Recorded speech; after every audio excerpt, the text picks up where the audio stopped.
भाई आप हिंदू हो या मुसलमान या सिख ईसाई जैन बौद्ध को समझाने की जरूरत नहीं है, वो बहुत विद्वान है वो लोग। मेन इनको मुसलमानों को और थोड़ा बहुत हिंदुओं को समझाने की जरूरत है। आप समझो भाई, मरने के बाद आपके धर्म का हिसाब नहीं होगा कि आपका धर्म अच्छा था कि आपका धर्म खराब था। मरने के बाद आपके कर्म का हिसाब होगा। आप अच्छा कर्म किए थे तो सही है, गलत किए थे तो सही है, मत तो गलत है। आप बताइए कहीं लिखा है कि आपके धर्म का हिसाब होगा? किसी में भी आप कोई भी धर्म उठाइए, हर जगह यही लिखा है कि कर्म का हिसाब होगा। तो भाई आप हिंदू हो तो भी अच्छा कर्म करो, मुसलमान हो तो भी अच्छा कर्म करो, क्या मतलब बनता है इससे? अजीब चीज है। हमसे जाने का मन होगा मेरे पास दोबारा टकराना मेरे साथ। कटरी में बेचती हूँ घर में, कोरी कोरी नहीं बेचती हूँ, इसलिए कभी नजर नहीं आना मेरे को। किसी भी बच्चे को बाइबल पढ़ाते हो या यीशु बहुत अच्छे हैं बिल्कुल नहीं बोलना। राम अच्छे हैं, है ना, हनुमान अच्छे हैं, और तुम हिंदू हो इस चीज को समझ लो। नमस्कार, मेरा नाम सन्नी उज्ज्वल है और मैं एक बार और YouTube चैनल के माध्यम से आप लोगों के बीच में हूँ। मैं आज एक बात पूछना चाहता हूँ आपसे, खास करके उन हिंदू भाइयों से जो छत्तीसगढ़ में, बिहार में, यूपी में, मध्य प्रदेश में और संपूर्ण भारत के अलग अलग राज्य में कलिसियाओं पर अटैक करते हैं, चर्च के पासवान को परेशान करते हैं और उनके ऊपर धर्म परिवर्तन का केस लगाते हैं, धर्म परिवर्तन का आरोप लगाते हैं। तो सबसे पहले मैं आप लोगों से ये पूछना चाहूँगा कि धर्म परिवर्तन क्या होता है। मेरा ये जो वीडियो है ना, खास करके हिंदू भाई अच्छे से सुन लें, अच्छे से सुन लें मेरा वीडियो। क्या होता है धर्म परिवर्तन भाई? हमें तुम ये बताओ कि धर्म परिवर्तन क्या होता है। चलो ठीक है, मेरा नाम सन्नी उज्ज्वल है, मैं मालवा का रहने वाला हूँ, ठीक है, और मैं भोपाल के अंदर रहता हूँ।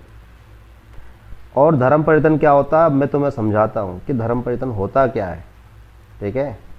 2005 में मेरी शादी हुई थी और शादी होने के बाद में हमारी एक रीति होती है कि हम लोग मंदिर जाते हैं और वहाँ पर नारियल चढ़ाते हैं। तो मैं अपनी पत्नी के साथ में और अपने कुछ रिश्तेदारों के साथ में मंदिर गया और वहाँ पर हम लोग नारियल चढ़ाने के लिए गए। तो हमारे गांव के पंडित जी ने नारियल मेरे हाथों से ले लिया और मुझे इस प्रकार से कहा कि भैया तुम अनुसूचित जाति के व्यक्ति हो, यानी कि दलित हो, मंदिर में नहीं चढ़ सकते, ठीक है, आप हमें नारियल दे दो, हम चढ़ा देंगे और आपको वापस दे देंगे। तो मुझे ऐसा लगा कुछ समय के लिए, वहाँ से आने के बाद मैं काफ़ी सोचता था कि यार ये कैसा धर्म है जिसमें मैं नारियल चढ़ाने के लिए भगवान के पास गया और पंडित मेरे हाथ से ले लेता है और कहता है कि तुम दलित हो, तुम्हें मंदिर में नहीं आना है। तो मुझसे भगवान अशुद्ध हो जाएगा, मतलब मैं अगर मंदिर में चला गया तो भगवान अशुद्ध हो जाएगा। तो जब मैंने हिंदू धर्म के बारे में पढ़ा, हिंदू धर्म को मैंने जानने की कोशिश की, तो मैंने क्या देखा कि हिंदू धर्म के अंदर 4 वर्ण हैं। और पहला वर्ण है ब्राह्मण, सेकंड है क्षत्रिय, और तीसरा है वैश्य, और चौथा है शूद्र। अगर वो एक ब्रह्मा से अगर पैदा कैसे 4 जगह से हो सकता है भाई? सर से भी होगा, ब्रह्मा से पैदा कैसे हो सकता है? पहले तो ब्रह्मा स्त्रीलिंग है कि पुल्लिंग है ये हमें पता होना चाहिए। तो ब्रह्मा से पैदा हुआ तो सर से भी पैदा हो गया, है ना, और भुजा से पैदा हो गया, पेट से पैदा हो गया और पैर से पैदा हो गया। चलो मैं मानता हूँ 4 स्त्री होगी, पर वो 4 स्त्री भी क्या ऐसे पैदा कर सकती है? अच्छा ठीक है, मैं मान लेता हूँ कि ऐसा किया होगा, तो भैया अब करके बता दो। अब तो तुम नहीं कर सकते क्योंकि अब तो विज्ञान आ गया और अब सब लोग पढ़ लिख गए ना। पहले लोग पढ़े लिखे नहीं थे, तो इसलिए तुम अपने स्तर पे हर कुछ बना के अंधविश्वास फैलाते रहते थे। आजकल तो लोग पढ़े लिखे लोग हैं। तो मुझे लगा कि मैं तो भाई पैर से पैदा हुआ हूँ और पैर से पैदा हुआ तो मैं दलित हूँ, मैं शूद्रा हूँ। और शूद्रा है तो फिर मैंने शूद्रा के बारे में जानकारी निकाली कि भाई ठीक है जरा इसके बारे में पढ़ लिया जाए।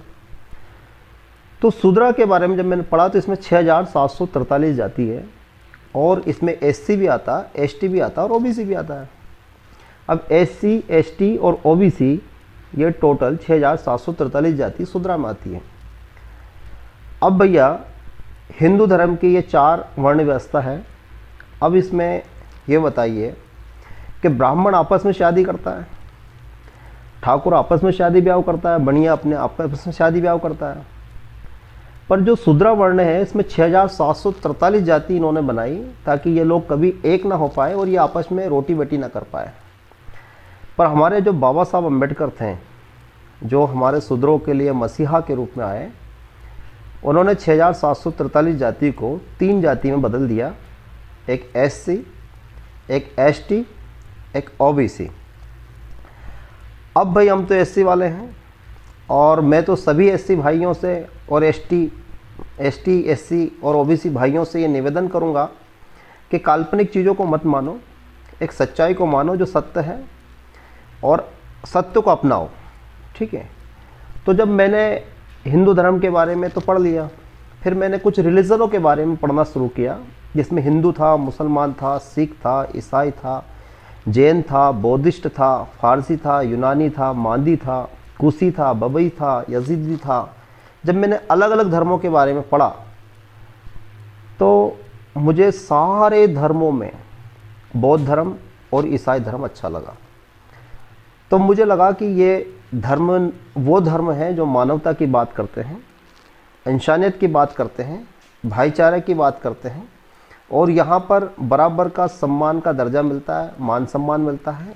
एक चमार जाति का व्यक्ति भी अगर प्रभु यीशु को मानता है तो पादरी बन जाता है और बड़े बड़े ब्राह्मण, बनिया, ठाकुर से जो लोग प्रभु में आए हैं, कन्वर्ट होके हुए हैं या जिन्होंने अपने मन को परिवर्तित किया है और जीवित परमेश्वर को उन्होंने ग्रहण किया है, वो उनके साथ में बैठता है। तो ईसाई धर्म में जातिवादी नहीं है। ईसाई धर्म में कभी ये नहीं पूछा जाता कि तेरी जात क्या है तभी हम तुझे बेटी देंगे। तो ईसाई धर्म में रोटी और बेटी है, यानी कि मानवता प्रथम है। और ईसाई धर्म ने पूरे वर्ल्ड को, पूरी दुनिया को स्वास्थ्य दिया है, शिक्षा दी है, समानता दी है, एडमिनिस्ट्रेशन दिया है, कानून दिया है। तो ईसाई धर्म को अगर कोई एक्सेप्ट करता है तो ये धर्म परिवर्तन नहीं है। मैं उस हिंदू धर्म में जितना खुश नहीं था उतना मैं खुश ईसाई धर्म में हूँ। और हमारे जो लोगों ने, एससी, एसटी, ओबीसी के लोगों ने जो हिंदू धर्म का त्याग करके जो गौतम बुद्ध के अनुयायी बने, बौद्ध धर्म को अपनाया, प्रभु यीशु मसीह के अनुयायी बने, आज वो सब खुश हैं। और उनकी खुशी से ये कुछ लोग हैं, मैं पूरे हिंदू भाइयों को बुरा नहीं कह रहा हूँ, ये कुछ लोग हैं जो हिंदूवादी जहर पिला रहे हैं। ठीक है, कोई बात नहीं, पिलाओ, पर एक बात याद रखना, फर्स्ट सेंचुरी के अंदर एक किंग नीरो था, उसने भी तकरीबन 10 लाख यहूदियों को मारा था और यरूशलेम में, इज़राइल में आग लगा दी थी। और उसी टाइम में फर्स्ट सेंचुरी में मसीह समाज के ऊपर पहला परसिक्यूशन आया था, पर जितना ज़्यादा उनको सताया गया उतने ज़्यादा क्रिश्चियन बढ़ गए और आज दुनिया में नंबर 1 पे क्रिश्चियन है। तो इसलिए इन्हें सताना बंद करो, वरना ये भारत 2040 तक क्रिश्चियन बन जाएगा। तुम पूरी ताकत लगा लोगे तब भी नहीं रोक पाओगे, क्योंकि बाइबल का वचन ही ये कहता है कि तुम जितने सताए जाओगे उतनी जल्दी जल्दी परमेश्वर का वचन बढ़ेगा, उतनी जल्दी जल्दी लोग परमेश्वर में आएंगे। और मैं एक बात और पूछना चाहता हूँ, अभी छत्तीसगढ़ के अंदर लेटेस्ट एक घटना है जिसमें पास्टर प्रकाश के चर्च में 40-45 लोग एक साथ चले जाते हैं। वो अपने ही देवता की मूर्तियों को ले जाते हैं और वहाँ पे वो तोड़ते हैं, फेंक देते हैं, फाड़ देते हैं और कहते हैं पास्टर को कि तुमने इनका अपमान किया। वहाँ के पासवान को परेशान करते हैं, उन पे एफआईआर दर्ज करवा देते हैं झूठी, और वो खुद ही तोड़ रहे हैं, वो खुद ही उसको फोड़ रहे हैं। अब बताओ, एक पास्टर कभी ये करेगा? क्योंकि पास्टरों को ये सिखाया ही नहीं जाता है। जब पास्टर बाइबल कॉलेज में अपनी शिक्षा लेता है तो उसको बाइबल के वचन इस प्रकार से सिखाए जाते हैं कि अगर कोई तुम्हें इस गाल पर झापट मारे तो तुम ये गाल भी फेर देना, समझे? इसलिए कभी भी कोई क्रिश्चियन किसी को नहीं सताता है, समझे? परंतु ये लोग जाके ज़बरदस्ती उनको परेशान करते हैं।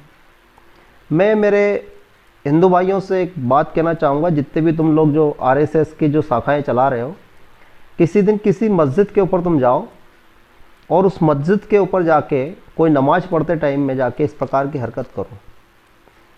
अगर तुम्हारी माँ ने दूध पिलाया है तो एक बार ऐसा करके दिखाना और फिर सन्नी उज्ज्वल से बात करके बताना, ठीक है। देखो, सीधे साधे पादरियों को सताना छोड़ दो, वरना क्या होगा ये आप भी नहीं समझ पाओगे, ठीक है। क्योंकि परमेश्वर की मार बहुत बुरी होती है। भोरा के अंदर एक कहानी है, भोरा की एक कहानी जो मैं आपको सुनाना चाहता हूँ। वहाँ परमेश्वर का एक दास सेवकाई करता था और उस परमेश्वर के दास को जब केरोसिन की ज़रूरत पड़ती थी तो जो केरोसिन बांटने वाला है वो उसको ईसाई बोलकर मना कर देता कि नहीं नहीं, तुम तो ईसाई हो, हम तुम्हें केरोसिन नहीं देंगे। तो इस प्रकार से वो परमेश्वर का दास बार बार जाता है और वो बार बार मना कर देता है। एक दिन परमेश्वर का दास जल्दी जल्दी जाके सामने आगे लाइन लग गया। आगे लाइन लगा तो उसका नंबर आ गया। उसने बोला, सर मैं 8 दिन से परेशान हूँ, आप मुझे तेल दे दो। कहने लगा, अरे क्या का तेल, कोई तेल वेल नहीं मिलेगा तुमको, चले जाओ यहाँ से, तुम बाहर से आए हो, तुम बाहर के हो। इस प्रकार से वो उस परमेश्वर के दास को बेइज्जत करता है और डांटता है और वो बेचारा अपने घर आ जाता है और उन्होंने लकड़ी को जला के, चूल्हा जला के उस रात को खाना पकाया। और जब मॉर्निंग में वो अपने किसी काम से शहर जा रहा था, तभी उसको ये बात पता पड़ी कि वो केरोसिन बांटने वाले भैया के ऊपर से ट्रक चढ़ के निकल गया। चिपला हो गया, चिपला, ख़त्म।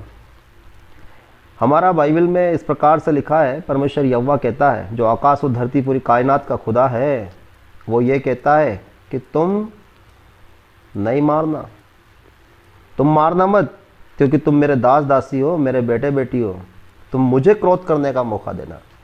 तो इसलिए भैया, मेरे हिंदू भाइयों, परमेश्वर के क्रोध से डरो और कलीसियाओं को सताना बंद करो। मसीह लोगों से उलझो मत, वरना उलझ ही जाओगे।